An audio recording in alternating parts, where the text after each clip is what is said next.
I'm so grateful to you for making time on a Sunday. Thank you. Oh, no, it's my pleasure. So I'm going to jump in. I'm going to jump right in and just ask you, what is your Okay. interest in the emotional experiences of learning in general? Well, I've been in the field a long time. Uh, Started very young and idealistic. I've come to recognize that our current method of delivering education is a bit artificial. And I believe there's some impatience with it from the part of the students.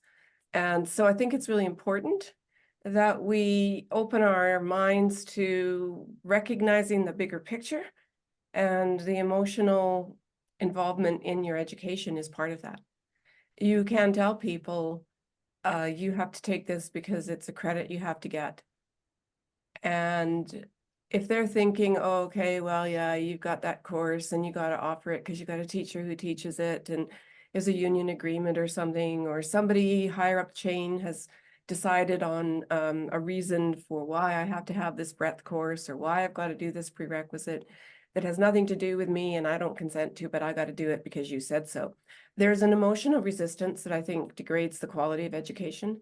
And I think it's hard for institutions to even recognize or think about those issues. So I think this is one way of tackling that. Perfect. And so can you relate that to the specific theme of your chapter? Yeah, so most of my life I have done things in academia that was more sort of traditional academic. I taught computing courses primarily in the business and computer science side of things. And I rubbed elbows with people in all kinds of academic roles.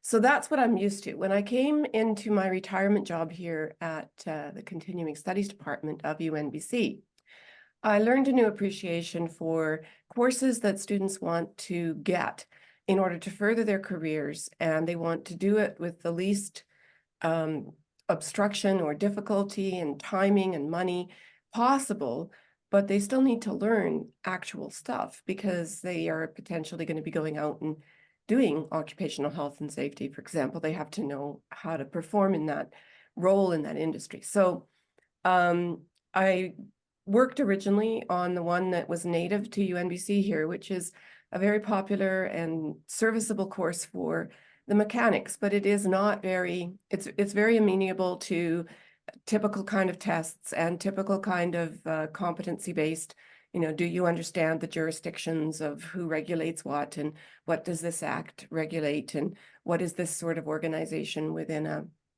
organization within your place of work. So that was fairly straightforward. But then when I got this other job, the IMAP one, that was very clearly different. It was an occupational health and safety course, but it was about somebody wanting to transmit their knowledge and their conviction about the importance of this from a lifetime's experience, and how this is actually wanted his students to believe, managers, the students were to be managers or manager trainees, that it's not just do it because it's the ethically right thing to do it because it's also the best thing to do from the perspective of the success of your corporation. That if you have good morale and you have good safety record, you're looking after your people, they're going to be more productive. Lots of arguments, and it really was trying to convince people of that. And if the students came out the other end with sort of testable knowledge, but no real change of affect, then it was demonstrably not successful. Like that's what he wanted. However, when you start looking at that from the perspective of an instructional designer, you go, well, how the heck do you test that? And that's when I realized, because I like to think I'm a little bit of an original thinker, for whatever reason I'm made that way, I thought, well, the problem is these are the wrong tools.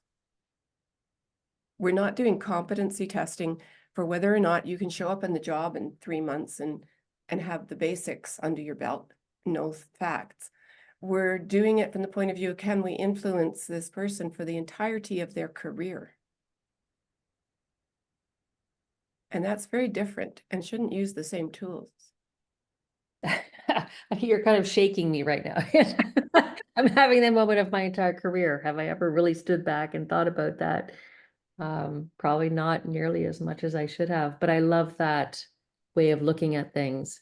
that it should matter over the course of somebody's career. It's not just about whether you can pass the test, which we all kind of know. We think about that in high school, like I passed a test, it's fine.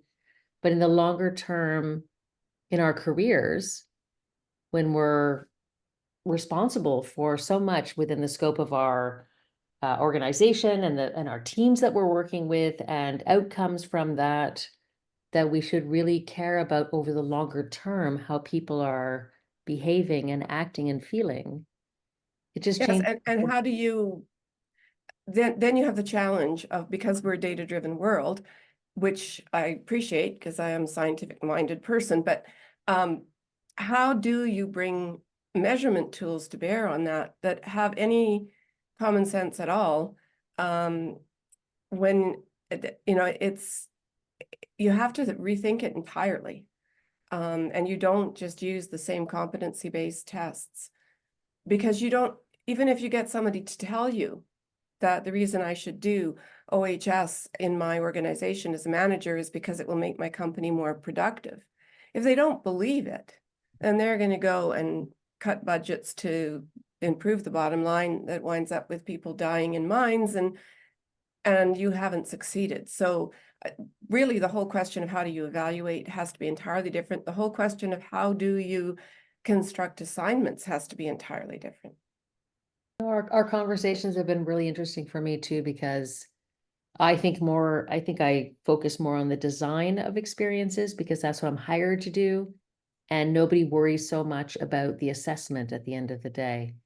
And I think the assessment, just on everything that you've shared, for that longer term view, is does that really change behavior and feelings over the longer term, is so important. It's like that changes the whole scope of, even as a learner walking into a course, what am I going to be evaluated on?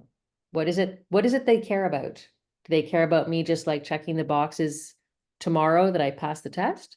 Yeah. Or are they thinking about me and my longer term behavior as a citizen of the world and this organization and future organizations over the longer term? That's At its best, important. that's what the people who came up with required prerequisites or co-requisites or elective courses and things, at their best, that's what that generation, the boomer generation of academics, that's what they were striving for. But I think we have to recognize in the modern world that young people are under a lot of challenges. And if you're a manager going into a program, you're under a lot of challenges too. I did the Chair Academy, which was a great learning organization. It was designed for people who came up through academia and then found themselves managing as a dean or something like that. Had none of the skills, right? Because you've got all of these intellectual equipment, but you don't know how to manage an operation where you can't please everyone and you can't go, let's investigate this further. You have to make a decision. So I remember being in that class and they were doing what some of the harder core folks would call the touchy-feely stuff. And I was sitting with some guys who were just out and out grumbling, well, this is a lot of bullshit. Why don't we get to how you do budgets, or how do you deal with difficult employees, or, this, that, and the other thing, working within a union environment and everything. So it is challenging. And just because you're spouting it doesn't mean they're lapping it up.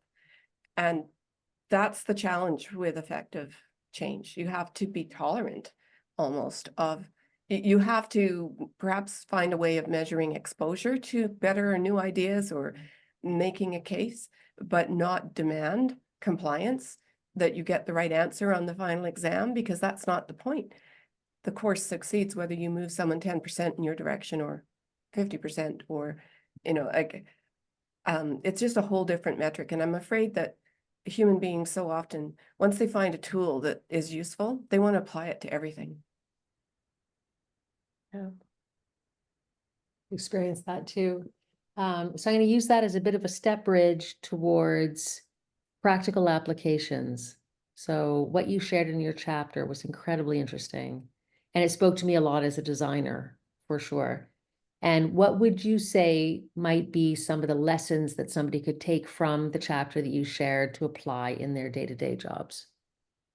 Well, I think for one thing, just to think about evaluation from the beginning. I think purpose and evaluation need to go hand in hand, and too often evaluation is an afterthought. Now in the competency-based world, that's simple in as much as if you have a learning objective, you've got a test for that learning objective. And if you don't want students to ignore them and think this is the fluff that you skim through before you get to what do I have to do. But if it's an effective course, or if there are effective aspects of the course, because in my chapter, I also acknowledged as I was looking at the 2 OHS courses, there were effective things in the OHS mechanical prep for beginners course. For example, there was the subtext that you had to accept that the Canadian government had the right to make all this legislation, and that you as an OHS professional had to abide by it and respect it. Well, there's a lot of affect in that, right? But it's kind of taken for granted, or it's a subtext. It's not a testable question. It's there though. And in the other case, there were a few things that were testable. There were some things about the history of OHS theories and about understanding best practices for risk mitigation and stuff. There was a little bit of that, but they kept saying, you let your OHS people do that. What we want to talk to you about is how you position yourself as a manager to empower your place to be safe. And so it was mostly affect. So when you're, I would say, think about that. And if you're finding it difficult to construct an assignment or an evaluation, ask yourself if maybe that's because it isn't a comprehension testable sort of level 1 subject, but more of a trying to influence you sort of subject, and that you can't aspire to completely influencing someone without trying to take away their free will. All you can do is influence. You can't force them to actually agree with you emotionally. Thank you. That was perfect.